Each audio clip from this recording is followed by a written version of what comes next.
सध्याचे राजकारण अतिशय गलिच्छ झाले असून लोकांना उपयोगी पडेल आणि सतत देशाचा विचार करणाऱ्या लोकांनी राजकारणात येणे गरजेचे आहे.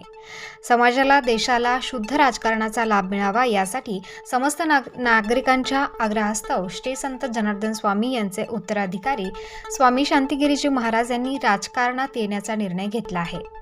संत जनार्दन स्वामींच्या तत्वांचे तंतोतंत पालन करणारे आणि समाजासाठी अहोरात्र सेवा करणारे स्वामी शांतिगिरीजी महाराज हे 45 वर्षांपासून अखंड फलारी आहेत.